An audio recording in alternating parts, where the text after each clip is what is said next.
Fillimisht në një tenxhere shtojmë 120 gram gjalp ose margarin dhe presim në zjarr mesatar derisa të shkrihet. Unë po përdor gjalp. Tani tek gjalpi i shkrir do të shtojmë 350 deri në 400 gram kadajif të coptuar imët. Vazhdojmë tani në zjarr mesatar duke e përzier e fërgojmë kadajifin për 5 deri në 7 minuta, por gjithmonë duke i qëndruar afër, sepse kadaifi digjet shumë shpejt. Unë preferoj që kadaifin ta fërgoj, në këtë mënyrë bëhet shumë më shpejt dhe më lehtë se sa kur e pikim në furrë.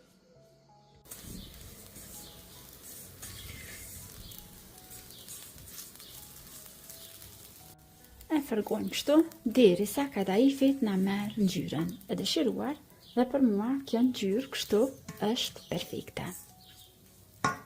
Një tepsi më të madhe dhe vazhdojmë aty që ta shtrojmë kadaifin të cilën e kemi fërguar. Në këtë recetë nuk na duhet një shtresë e trashë e kadaifit, por na duhet një shtresë shumë e hollë sa të na mbajë kremin që do t'ja hedhim sipër.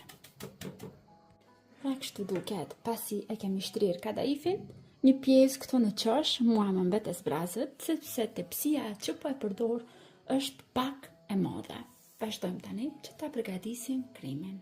Për ta përgatitur kremin, do të kemi nevojë për 1 litër qumësht.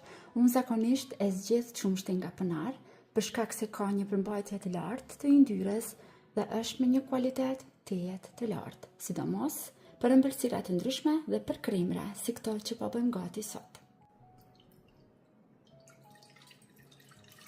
Vazhdojmë tani te qumshti që të shtojmë 7 deri në 8 lugë gjelle me sheqer, varësisht sa keni dëshirë ju që ta keni të ëmbël kremin.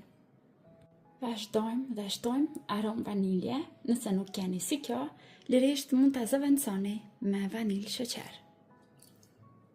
Tani vazhdojmë që ta shtojmë mielin. Miell do të na duhen 6 lugë gjelle të plota.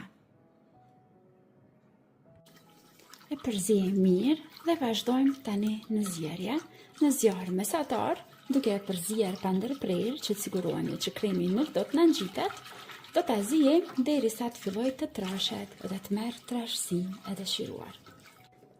Dhe pas dikom 5 deri në 7 minuta në zjerje, në zjarr mesatar, kremi është gati, e ndalojmë dhe e largojmë nga zjarri. Menjëherë te kremi val i nxehtë do të shtojmë 75 gram margarin ose gjalp të pakripur dhe përzijejmë menjëherë. Nga nxehtësia e kremit, gjalpi ose margarina shkrihet shpejt. Mjafton vetëm ta përzijeni. Në kremin mund ta lini kështu si është, ose nëse doni që ta bëni siguron, mund shtoni dikon 100 gram krem fëstëku. Vazhdojmë përzijejmë përsëri tani, derisa dhe kremi i fëstëkut shkrihet dhe të na merr një ngjyrë pak si jeshile kremi. Gjithashtu do ta merr edhe shijen më të mirë.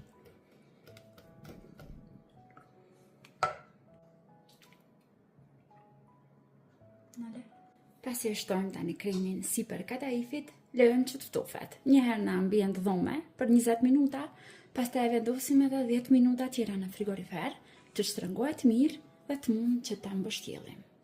Pasi e kemi ftofur mirë, siç ju thash, 20 minuta në ambient dhome, pastaj edhe 10 minuta në frigorifer, vazhdojmë që ta prejmë.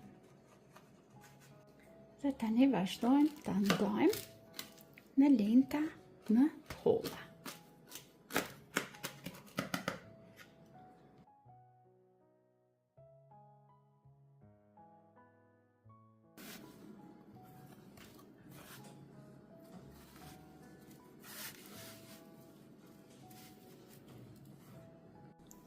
Vazhdojmë tani mbështjelljen.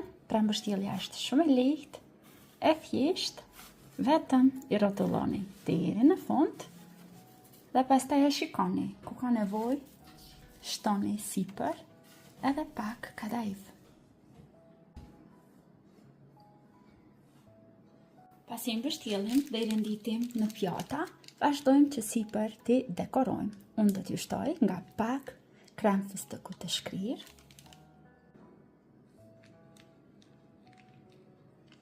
Dhe të dashur miq, ëmbëlsira për ditën e sotme është gati. Shpresoj që do ta provoni edhe ju, do ta shijoni dhe do të ngjelini të kënaqur edhe nga shija e kësaj super recete të shpejtë dhe të lehtë. Deri në video recetat e radhës, mbeteni të përshëndetur nga unë.